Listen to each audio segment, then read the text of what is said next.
Muy buenos días, amigas y amigos, seguidores de su portal de noticias La Plaza. Estamos aquí con Citlali Calixto. Ella es politóloga, es activista, es feminista, es una joven interesada en el estudio de la cuestión política. Citlali, ¿cómo te sientes? ¿Cómo estás? Buenos días. Hola, buenos días, Roberto. Muy agradecida de tener este espacio contigo y con todos tus seguidores. ¿Cómo ves tú el panorama político en estos momentos para los jóvenes, para las mujeres? Eh, no sé, la izquierda, el papel de la izquierda en estos momentos que gobierna Morena. La cuarta Sí. transformación. ¿Cómo ves? Pues mira, independientemente del panorama electoral y la coyuntura electoral en estos momentos, creo que desde que entró el gobierno de Andrés Manuel se han evidenciado sectores que antes estaban marginados, como son los jóvenes y como son las mujeres. Entonces, ha venido dando una línea de seguimiento, de visibilizar a través de sus políticas sociales, a través de sus políticas públicas. Y creo que el hecho de que se estén postulando en este momento más mujeres y más jóvenes no es una cosa de coyuntura electoral, sino que simplemente es la mirada que ha dirigido la Cuarta Transformación. ¿Tú crees que Acapulco es un municipio, Acapulco o Guerrero, un municipio, un estado, donde se ha desarrollado fuertemente la izquierda, pero todavía como que hacen falta incluir más a los jóvenes, a las mujeres, o cómo lo sientes tú? Sí, sin duda creo que hace falta consolidar, porque creo que también las políticas públicas y sociales del gobierno federal ciertamente se han repercutido y beneficiado en lo estatal, pero creo que también a nivel estado nos falta todavía consolidar mucho más este proyecto de nación, que creo firmemente que en las siguientes elecciones se podrá dar una línea de seguimiento pues a lo que se ha venido reafirmando y son las bases de la Cuarta Transformación, porque también he de decir que los problemas estructurales vienen desde mucho antes y lo que está haciendo ahorita la Cuarta Transformación es sentar las bases para que obviamente seamos un referente para lo que resta de la historia, porque en este gobierno no se van a resolver todas las problemáticas, no se van a resolver todas las demandas, no es un proyecto de 6 años, es un proyecto que senta las bases para próximas generaciones y creo que ahí los jóvenes y las mujeres vamos a tener un papel importante. ¿Cuál dirías que vendrían siendo los principales retos de la izquierda en este momento, que está en el poder? Los principales retos, ahorita por un momento de coyuntura, creo firmemente que es la pandemia, porque es algo que no nos habíamos enfrentado, es un tema nuevo para todos y todas, pero creo que ha venido enfrentando el reto con mucha cabalidad, con mucha responsabilidad, y es lo que agradezco y creo que es importante en estos momentos. Tú has participado desde chica, pues de alguna forma, quehacer político en tus colonias, porque tu papá fue regidor y tú lo acompañabas hasta donde me parece. ¿Qué experiencias sientes que has obtenido de eso, de ese conocimiento, de ese trato cercano con la gente en la comunidad? Bien, sí, efectivamente mi papá fue exregidor del municipio de Acapulco en el 2005, Juan Calixto, y bueno, hemos acompañado junto con mi familia, o sea, no solo fue mi papá, sino también fue mi mamá, fue mis hermanos, hemos estado recorriendo las colonias desde aquel entonces, pero también actualmente. Las principales demandas es la gestoría. La gestoría es lo que demanda mucho la ciudadanía y el hecho de que sus voces sean escuchadas porque tradicionalmente creo que los políticos erradamente han llegado a las colonias a decir te tengo esta propuesta, ¿no? Sin antes escuchar qué es lo que los ciudadanos necesitan. Y eso también parte dentro de la ciencia política y administración pública de una democracia deliberativa. Es decir, actualmente tenemos una democracia representativa, es decir, los representantes son los portavoces de las necesidades de la ciudadanía, pero justamente ahí radica que no se involucra esta democracia deliberativa participativa, como comúnmente llamamos, que no se escuchan las voces de los ciudadanos, ¿no? Que no se escucha las necesidades de quien realmente experimentan esta parte. Entonces lo que hemos hecho en la familia es ir a las colonias, ir a las comunidades y escuchar qué es lo que necesita la gente, qué es lo que la gente quisiera que se pusiera sobre la mesa en los espacios de poder. Entonces ha sido un proceso muy bonito, un proceso muy genuino que hemos construido con la familia, de poder poner sobre la mesa no solo una democracia representativa, porque ciertamente ninguno de nosotros está en un puesto de poder, pero sí una democracia deliberativa y participativa en donde la ciudadanía también se involucra, y creo que eso es importante para construir. Que eso parece que es uno de los temas más actuales de la ciencia política, que ya digamos, los procesos electorales ya no se mueven así nada más con propaganda, sino con el contacto directo con la ciudadanía. Es algo que ustedes ya venían caminando, ¿no? Sí, efectivamente, es algo que también ha sentado las bases la Cuarta Transformación, el hecho de siempre escuchar a la ciudadanía, estar de codo a codo con la ciudadanía, pero efectivamente se ha consolidado y se ha venido sentando las bases por un proceso de que eso es lo funcional y lo efectivo, porque tú no puedes construir políticas públicas y políticas sociales sin antes tú tener un estudio sobre lo que realmente es el diagnóstico de esa particularidad. O sea, tú no puedes entender los problemas de una forma general, tienes que estudiar hacia qué público va dirigido tu política pública o tu política social, y en consecuencia de eso es que se construyen los beneficios que sean eficientes y que sean eficaces. Dice López Obrador que el pueblo es sabio, y yo lo veo como él durante 18 años, su forma de hacer, dicen 18, anduvo 18 años en campaña, pero su forma de hacer campaña era recorrer municipio por municipio. Recorrió 2 veces todo el país, todos los municipios del país, y es un poco lo que me estás comentando tú ahorita. ¿Crees que los políticos actuales han entendido eso? Aquí en Acapulco, en Guerrero. Creo que los políticos actuales han entendido que las bases ciertamente son de cerca con la ciudadanía, escuchando las demandas. Lo han entendido porque han tenido un referente que ha funcionado, que no ha funcionado solo como clientelismo o solo como populismo, que ha funcionado porque sienta las bases de construir políticas que emanen de lo que se escucha en la ciudadanía. No podría hablar en general, cada político tiene su particularidad de hacer política. La política engloba muchas otras cosas que el solo hecho de escuchar a la ciudadanía. Es escuchar a la ciudadanía, pero también tener el prospecto y el estudio académico para que eso que te dice la ciudadanía, cómo lo transformas en una realidad palpable y tangible, que no sean solo políticas clientelistas, ¿no? Que muchas veces los políticos van y te prometen, yo te voy a cambiar, te voy a resolver, y etcétera. No es, sí escucho a la ciudadanía, pero a partir de qué diagnóstico puede ser tangible. Entonces no te podría decir si todos los políticos lo hacen, pero ciertamente creo que deberían de tomarlo en cuenta porque ha sido un referente que ha funcionado, y es también en mi propia personalidad y en mi propia persona es algo que sí he ejemplificado. Hay quienes critican mucho en estos momentos al gobierno que encabeza López Obrador, diría yo, el gobierno de izquierda que está en este momento en el país y en algunos estados y algunos municipios, que los critican mucho y que auguran que no va a durar más allá de este periodo que están gobernando. ¿Tú cómo ves a la izquierda? ¿Tiene futuro? Definitivamente tiene futuro, porque como te comentaba al principio, ha sentado las bases. Son problemas estructurales que han venido por sexenios, que han venido por años. Evidentemente no se van a resolver las problemáticas, pero lo importante es que se ha evidenciado un avance. Se ha evidenciado un avance que además se puede palpar en el porcentaje de aceptación que tiene Morena. Entonces se sentan las bases, pero es esto que tenemos que ir construyendo para futuras generaciones. Entonces lo que hizo nuestro presidente Andrés Manuel López Obrador es justo dejar esa semilla de cómo deberían seguir funcionando las cosas en esta denominada Cuarta Transformación, y yo creo que es lo que debemos rescatar, yo creo que es lo que tenemos que tomar en cuenta, porque ahora la militancia ya es más informada, ya es más consciente, y a partir de ello es que alzan la voz, que creo que también es un proceso importante. Los errores que puede haber cometido, que puede estar cometiendo en este momento la izquierda, digo, nadie es infalible, ¿cómo le impactan o qué le deben dejar a la misma izquierda?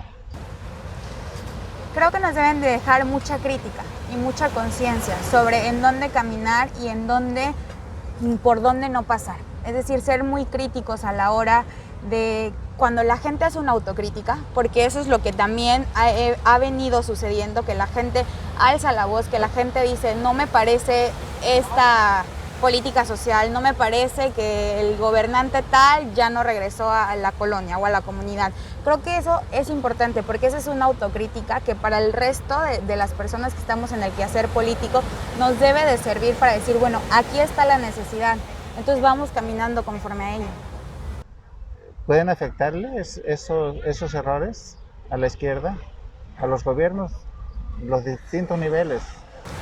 Creo que pueden afectarle a los intereses de particulares si es que no se centran en escuchar las demandas sociales.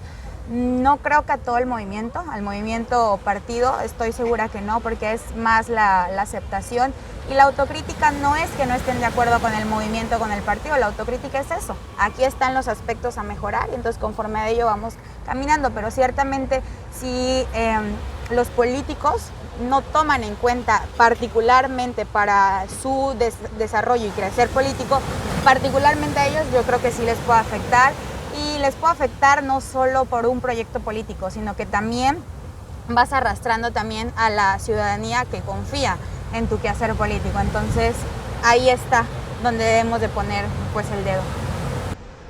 La participación ciudadana ha sido más visible en los últimos años. Hay críticas, sobre todo a través de las redes sociales.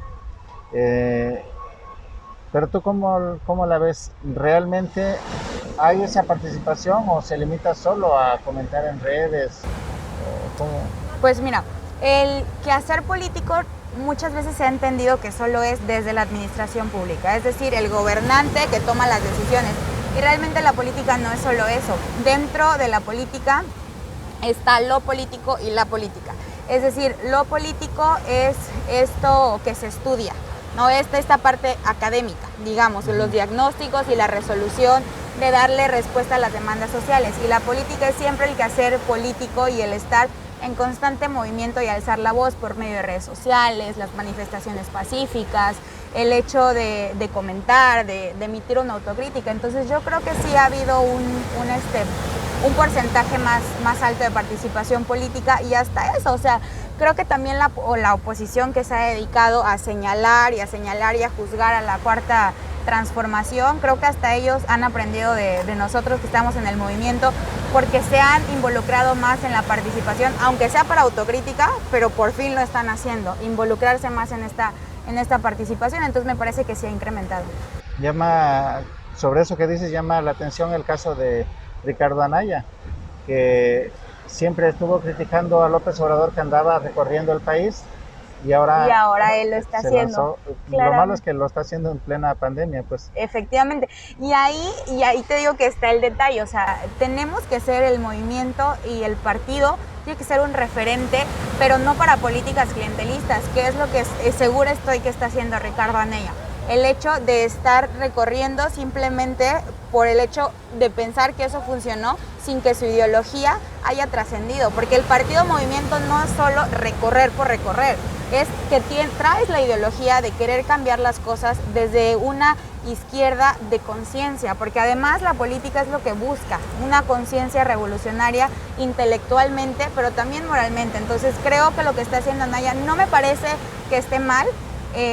Si estuviéramos obviamente en otro proceso que no fuera de pandemia, creo que es importante recorrer las calles, sin embargo no creo que sea un referente el recorrerlas sin antes haber revolucionado una conciencia intelectual y una conciencia moral.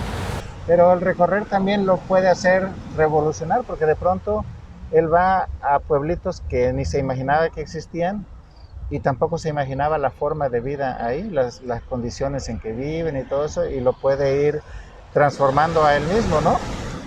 Lo puede ir transformando a él mismo, sí, pero siempre y cuando su convicción sea muy clara y su convicción siempre esté de la mano de la ciudadanía, que es lo que se pretende. Si nada más es por populismo y por recorrer y solo decir que ya detecté la necesidad, por ahí no es lo que se está buscando, ni debería de haber una trascendencia ahí si no viene desde la base la conciencia moral e intelectual. Pero si hubiera una transformación tendría que irse hacia la izquierda. Tendría que irse en una convicción de codo a codo con la ciudadanía, que parte justamente de las bases de la izquierda. ¿Cómo ves Acapulco, sus retos, su futuro, sus esperanzas? Es un municipio agotado turísticamente, un municipio donde en posibilidades de desarrollarse. ¿Cómo ves tú al puerto? Creo que la pandemia, bueno, nosotros pues somos un puerto turístico. La pandemia ciertamente alcanzó a afectar, pero no es solo un problema particular de Acapulco, es algo que a lo largo y ancho del país está repercutiéndolo, pero creo que tendrán que ser los retos para las próximas representantes que se lleguen a posicionar en el puerto de Acapulco. Tendrán que buscar políticas públicas, políticas sociales que emanen justamente de la escucha ciudadana para que sigamos a flote, que es lo importante y es lo que debería estar sobre la mesa. En estos momentos creo que el panorama político en una coyuntura electoral, todo el mundo pide pues esta aspiración, que se le tome en cuenta, que se vote por ellos, que etcétera, etcétera. Pero también me gustaría invitar que se expongan las propuestas, ¿no? Porque desde ahí también parte una democracia que también nos toca a nosotros como ciudadanos y ciudadanas, el escuchar la propuesta e emitir pues una crítica de decir, creo que esto es lo que le puede funcionar a Acapulco, pero que sean intereses colectivos, no particulares. Oye, tú que has recorrido las colonias, que has ido a los lugares pues donde está la gente, el común, eh, el acapulqueño es trabajador, es indolente, ¿cómo lo ves? La verdad es que siempre que yo recorro las colonias es muy chambeador. El acapulqueño es muy chambeador porque incluso cuando queremos hacer asambleas tenemos que organizarnos con la gente en qué horarios pueden, ¿no? En qué horarios pueden, porque obviamente tienen otras actividades. Pero otra cosa que también he detectado es que son las mujeres las que más pueden asistir a las asambleas. ¿Por qué? Porque son las que se quedan en casa, desafortunadamente. Y porque también ahí tenemos un problema estructural, en donde se supone que el esposo tiene que salir a trabajar y a encontrar el pan de cada día y entonces la esposa se queda en la casa, ¿no? Y la esposa es la que tiene más tiempo, pero no es eso, no es que tenga solo más tiempo, sino que hay un problema detrás. El hecho de que les dicen que se queden en la casa para cuidar a los niños, para atender las tareas del hogar, y pues es el hombre el que sale a trabajar. Entonces también eso he detectado, que si bien es cierto, si los acapulqueños somos bien entrados y bien echados para adelante, también hay un problema estructural ahí, en donde las mujeres la mayoría de las veces son las que acuden a las asambleas y a las reuniones que organizamos, pero por un tema de que hay un problema estructural ahí. Tú has planteado en otros momentos, yo he visto que la convivencia vecinal es un elemento para fortalecer la democracia. ¿Me explicas un poquito más? Claro, pues bueno, como suponemos, Aristóteles decía que somos seres humanos con talentos y habilidades diferentes y que cada quien supone una existencia de un conflicto. Es decir, como todos somos diferentes, pues todos tenemos pensamientos y preferencias diferentes. Entonces, en consecuencia de ello, existe y sale lo del denominado conflicto. Entonces, justo la política, según un politólogo de nombre Joseph, es la gestión del conflicto social. Es decir, como todos somos diferentes, surge el conflicto. Pero entonces la política nace para justamente la gestión del conflicto social. ¿Y por dónde se puede ejemplificar esta gestión del conflicto social? Pues por tu comunidad. El hecho de que tú estés con solidaridad y con respeto en tu propia comunidad te hace distinguirte de un papel como un ser humano que tiene la convicción, pero que también tiene la racionalidad de decir, estamos en convivencia y hay que organizarnos entre todos y todas, que es, por ahí empezamos, o sea, la familia Calixto Jiménez empezó por ahí, por los y las vecinas, que surgió una problemática, es decir, ¿qué hacemos? ¿Quién toma el papel de decir, se va a resolver, se tiene que resolver? Pues no puede ser un interés particular. Entonces se invita a la ciudadanía, bueno, reunámonos para ver qué es lo que se puede hacer. De ahí surgió la gestión de la familia y a partir de ahí detectamos que así como en nuestra colonia existían en aquel entonces esas necesidades, entonces seguramente existen en otras comunidades y colonias. Entonces de ahí que se convoque para llegar a un acuerdo, ¿no? Que esto es importante y a un acuerdo que les beneficie a todos y todas. Y repito, no hay intereses particulares. Entonces por ahí se comienza, porque además empiezas de lo micro, es decir, tu colonia, tu vecindad, para entonces ir trascendiendo a lo macro, pues Acapulco, las políticas sociales, los distritos, etcétera. Pero vas tú reconociéndote como un ser humano capaz de poder tener esa escucha por los propios, ¿no? Por los tuyos, y de ahí ir trascendiendo pues a lo macro. Entonces creo que esto es importante y también consta de una creación de comunidad y una creación de ciudadanía. El hecho de que te reúnas no es solo por reunirte, y no solo implica, aunque sí es importante, el hecho de que se le da atención a una demanda social, sí, pero además de eso incluye una democracia deliberativa, incluye una democracia participativa e incluye una creación de comunidad en donde todos y todas se involucran, y entonces eso se replica con otros ciudadanos, con otras ciudadanas. Entonces ha sido importante este papel. Entonces, al final de cuentas, resumimos que es necesario que los políticos se acerquen a la comunidad, que se acerquen al pueblo para que escuchen, para que puedan de ahí desarrollar sus políticas públicas, ¿no? Así es correcto, porque pues de ahí emanan, pero también hay que decir que no solo basta tener un buen corazón y no solo basta decir yo quiero hacer las cosas diferentes, nos tenemos que preparar académicamente e intelectualmente los tomadores de decisiones para hacer las cosas diferentes, porque no basta el buen corazón, no basta el decir lo quiero hacer, se necesita mucho más que eso. Entonces también exhortar a que sí es, importante, y es la primera base, el hecho de decir quiero cambiar las cosas desde una convicción real, pero después de eso, ¿qué? ¿Cómo tangiblemente lo transformas?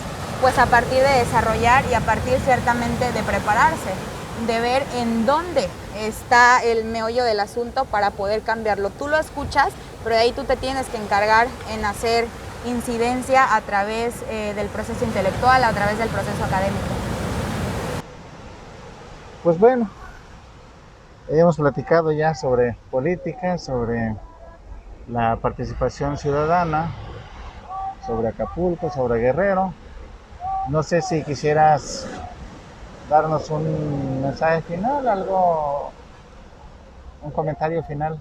Claro, agradecer a todos y todas los que nos escucharon el día de hoy e invitarlos a que sean parte del proceso y consolidación de la Cuarta Transformación, que sienta las bases justamente en involucrarnos todas y todas para que no solo sea una democracia representativa, sino también una democracia participativa. Invitarlos también a que sea un relevo intergeneracional, ¿no? Que también en donde se involucren los jóvenes, pero que también necesitamos la experiencia de los que ya han pasado por estos procesos, y entre todas y todas seguir construyendo, que esas son las bases, sin tanto rollo discursivo ni demagógico, esas son las bases, estar construyendo entre todas y todas, e invitarlos a que este proceso no solo sea un proyecto hasta que termine Andrés Manuel, sino que sea un proyecto que tome como referencia para futuras generaciones, porque el día de mañana pues nos va a tocar también a los jóvenes tener en cuenta qué es lo que sigue.